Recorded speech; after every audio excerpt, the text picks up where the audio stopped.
Hi, I'm Jane Rogers with the Jersey Shore BlueClaws, and I am a coordinator with the team. Hi, my name is Gianna Fiacco, and I'm the Director of Promotions and Entertainment here at the Jersey Shore BlueClaws. I'm Jamie. I'm the Director of Retail Operations with the Jersey Shore BlueClaws. Hi, I'm Rachel. I am the Food and Beverage Coordinator for the Jersey Shore BlueClaws. Hi, I'm Suzanne. I'm an account executive for the Jersey Shore BlueClaws. Hi, my name is Taylor Petrangelo, and I'm the videographer for the Jersey Shore BlueClaws. Hi everyone, my name is Bree, and I'm Buster's friend here at the Jersey Shore BlueClaws. Hi, I'm Michelle, and I'm the intern at the Jersey Shore BlueClaws.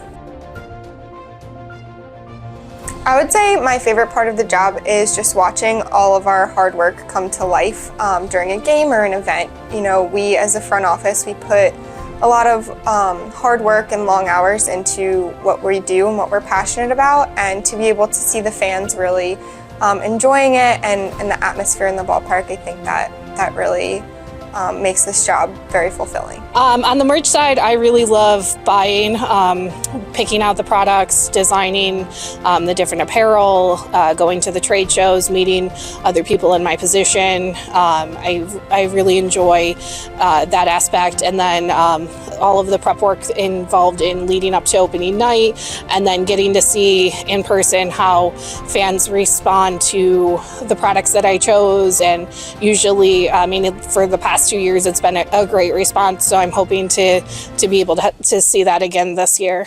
My favorite part of the job is getting to work with everyone, collaborating on different projects, and on game days, you know, interacting with fans, being down on the field for pregame, and then, you know, getting to be creative in the content that I make and put out there for the BlueClaws. Definitely the energy that the fans bring to the stadiums. Nothing is more exhilarating than a sold-out crowd. And also just making people's days better. You know, one of the big things that I, strive to do with every interaction as, being a mascot performer is, just making everybody's days better. If I can make your day better for just, a day, then, my job is complete. And so I would have to say just bring the smiles to the fans' faces around the ballpark. I would say the fast-paced environment. I know there's not a lot of jobs like this where when we're in season, we're constantly go, go, go. It's something that I found myself thriving in, is the high-paced, fast-thinking environments of minor league baseball. Everyone on our team always wears a lot of hats, and we always try to help each other out, and that's something that I also really enjoy, is feeling really interconnected with our full-time staff, our part-time staff. It's just great to get to know people and to know that we're all a working team and helping each other out. The energy from the fans, the excitement of being here, I love sports, so being able to work in that atmosphere it makes it a joy to come to work. So this is my 26th season in baseball, minor league baseball, and I thoroughly enjoy working in sports. I think it's great. You get to meet so many people from all walks of life, whether it's a coach, a manager, a player's family. Working with the parent club is always great too. You get to meet so many people along the way. I would say my favorite part of working in sports is that not every day is the same. From planning various theme nights and on-field promotions to working with external vendors, I really get to be creative and pour a little bit of myself into what we do here at the ballpark every day.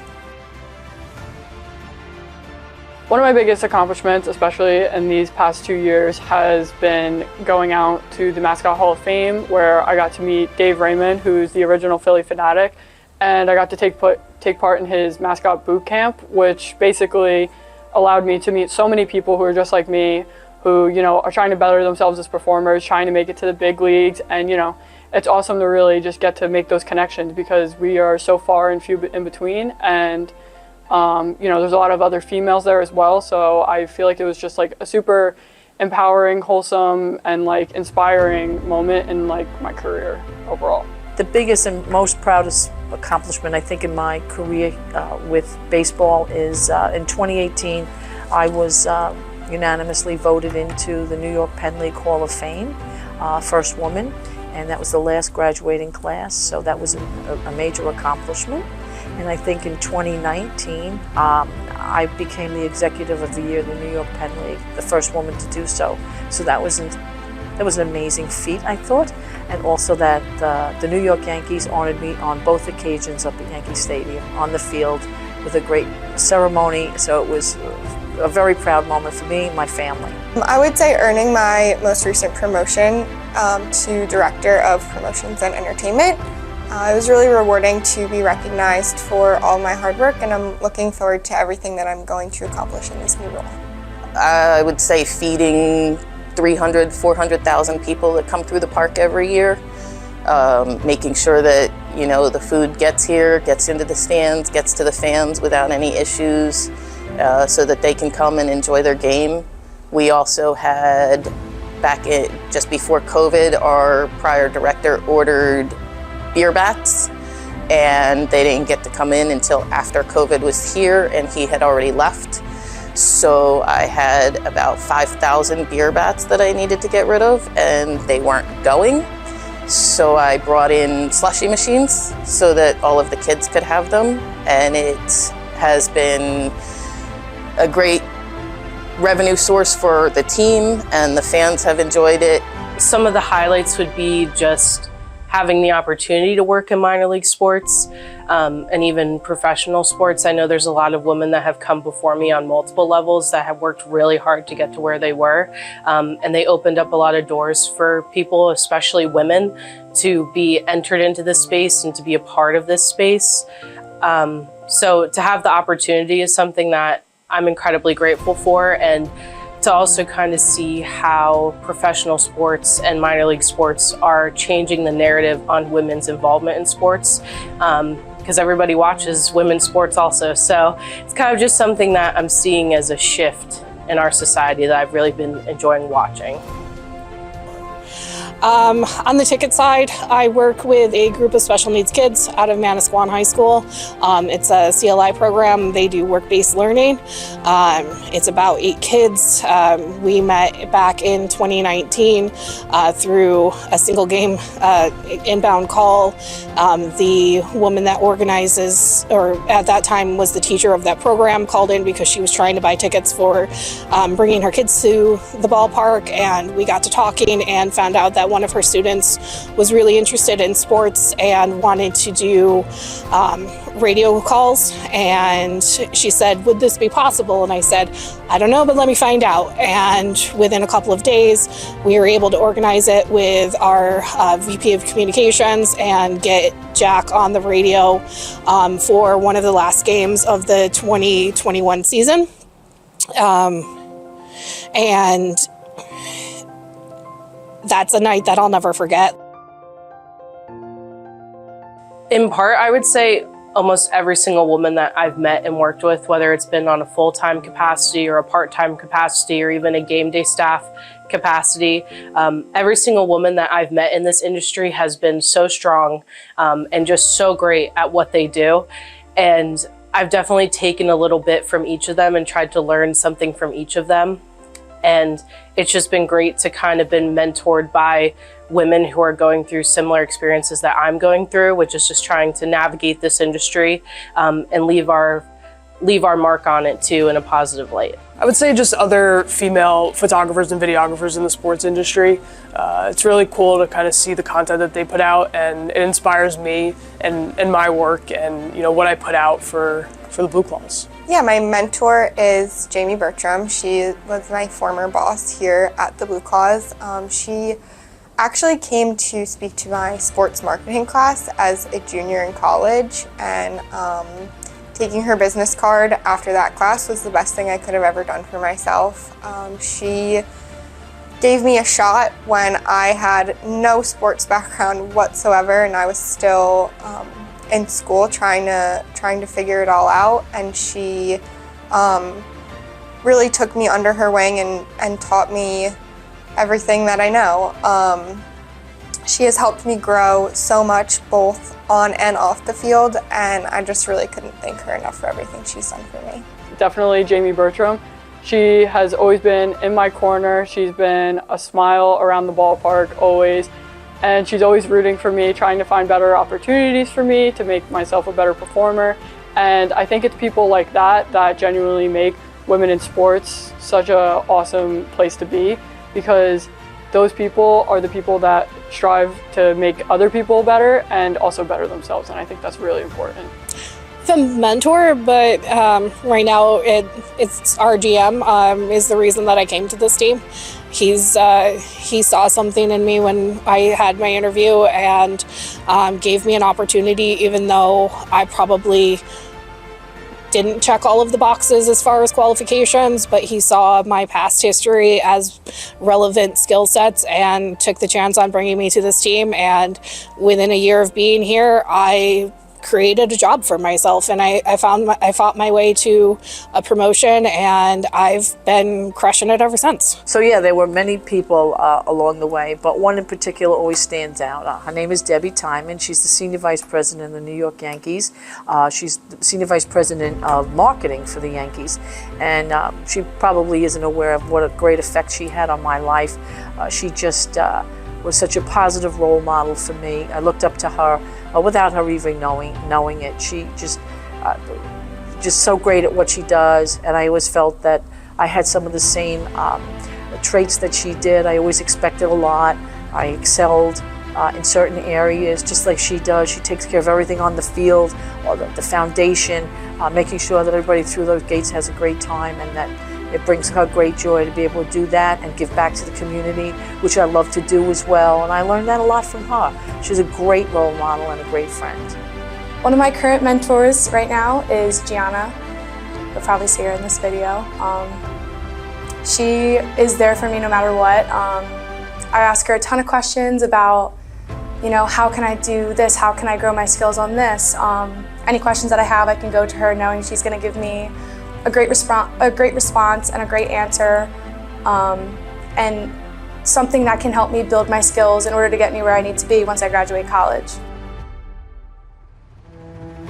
I would say there are always going to be obstacles in your journey, but being a woman in sports is so empowering, and I would encourage any woman who is interested in getting into sports to go for it. Yeah, I've definitely had to overcome some unique challenges. I know there's a misconception that women just don't know a lot about sports. I think that's one of the things that our society is trying to get away from, which I appreciate. But I know there are plenty of people that think that women shouldn't have a place in sports, especially male-dominated sports. So trying to just know that I am capable and I am confident in what I can do, and giving myself room to show that to other people, to say I belong in this space just as much as you do. And it's definitely an uphill battle sometimes, but for the most part, the majority of the people that I have met have been very opening and welcoming to new ideas and new narratives. But that's definitely a big one too, a big misconception that women don't belong in sports. And it's definitely something that a lot of women across the industry still have to deal with today. Absolutely. A lot of times if you're vocal or dedicated to doing things right, as a woman in a traditionally man's space, you're considered bossy or disrespectful in ways a man doing the same things wouldn't be. That's definitely happened to me throughout my career as I work in an extremely male-dominated field, but I've pushed past it and I'm in a much better and much more respectful environment now. Overcoming adversity as a mascot has definitely been something that, is super challenging, especially because as a female, we're very far and few in between, and it's a heavily male-dominated field that's in sports. So often I get the expression after I've worked, and people are like, "Wow, you're really good for a girl," and I personally just strive to be the best I can be. I don't think that it really has anything to do with gender. So, I think that overcoming stuff like that, it can be challenging. I personally don't see it as a setback. I more see it as a reward of how far we've come as women. So I think that has got to be definitely something that has been a challenge, but something I did overcome. Advice for other women who are looking to break into the sports industry, I would say don't be intimidated by the fact that you are a woman trying to get into sports. Instead, use that as your motivation to show the world who you can be and what you are capable of doing. I think that you have to be willing to do whatever it takes. I started my life over at 32. I had worked in retail my entire life. I was store manager for a small retailer in a mall in a super small city, and I wanted more, and I decided that I was going to take a chance on myself. I got linked up with some people through Teamwork Online, found out about a job fair in Las Vegas of all places. The timing was just right. I called my mom, asked my mom if she wanted to fly to Vegas. She didn't even ask what for. And then we booked the tickets. We made reservations for, the hotel room that was right by where the job fair was going to be. Talked my sister into going, so I had some moral support, and we spent 48 hours there, and that 48 hours changed my life. The advice that I would have for any women looking to get involved is just know that you're capable. Be confident in yourself and trust your gut. It's just something that you can always fall back on, and it's across the board for all of our industries. And I think another thing too is that it's never too late to get involved in something that you think you're really passionate about, but you could also be really good at. Minor league sports especially is a very unique space. I've met a lot of people that have had multiple careers before joining minor league sports, which I know isn't a traditional path that we have, but it's never too late to try to seek out your passion and seek out something you'll be good at. So just be confident in yourself and always trust your gut. Just do it. I grew up playing sports my whole life. I love the competitive nature, the atmosphere that's involved in it. And now I get to come to work and experience that every single day. My advice to women getting into sports, I think especially younger women, it's a major time commitment. You have to have support behind you. If you have a family, it's very difficult to juggle, but I was able to do so. I had teenagers getting into this. I started later in life, but if you you want to do it, commit yourself to it. And learn everything you can from all of the mentors and the people that you work with in sports, and then you'll turn it into your own style. You develop your own style, and that's what'll help you become you and make a name for you in sports. There's nothing that can stop you. I think the biggest thing is the time commitment, because sometimes it can be put before your family, which is difficult. You have to be able to balance this, home life, work life. It's a lot, but it's certainly worth it. The rewards are great. Yeah, so don't let anything stop you. I would just say if you're passionate about it, just go for it. There's so many opportunities for you in this industry, and don't be afraid to reach out. My advice to you is just do it. I think that I've seen women working in almost every field in sports, and in my opinion, I think it's super inspiring. I think the sky's the limit, and just go for your dreams, your goals, and your ambitions. I've grown so much here in the past 2 years, and I've impressed myself, and I think that just goes to show that anybody, no matter your gender, can achieve anything that you put your mind to, as corny as it sounds. Just do it. Don't be scared. If you're passionate about it, it will get you where you need to be. National Girls and Women in Sports Day celebrates all of the achievements and contributions of the women who have come before me and the women who will come after me. It's a really powerful reminder of all of the women in this industry that are breaking barriers every day. Oh, it's super significant. I think that it's important to recognize that things are changing and change is coming. Women belong in this space. Women belong to be creative in these spaces, in these industries. They deserve the same respect as men. They deserve the same respect as anybody that's involved in sports in general. And just knowing that there is a large group of people and women that are really passionate about making sure that sports are great and the entertainment aspects of sports are great. And whether it's as an agent or as somebody, a member of a ticketing team or merchandising staff, marketing staff, communications staff, things like that. There are so many spaces where women belong because they bring so many creative and new ideas, and they also are helping break the mold of what people knew sports to be once before. It's nice to feel wanted in what is typically a man's sport, and to know that you are equal, if not better at some things, and that's what makes the whole thing worthwhile. It's a happy balance again in your work ethic and whatnot. But yeah, it's important to be recognized. It's a nice feeling to know that you're welcomed and part of a great community. We want to recognize the women that came before us and paved the way for us to be able to be here, but also to inspire young girls and women to work in sports and show that there's a space for you here in this industry. I think that this day is super important because it highlights all of the women in our past that have paved the way for us women now who work on a day-to-day basis in sports. But I think it's also, important to celebrate the women now that work, so hard, especially, my coworkers on like a day-to-day basis to be the best they can be.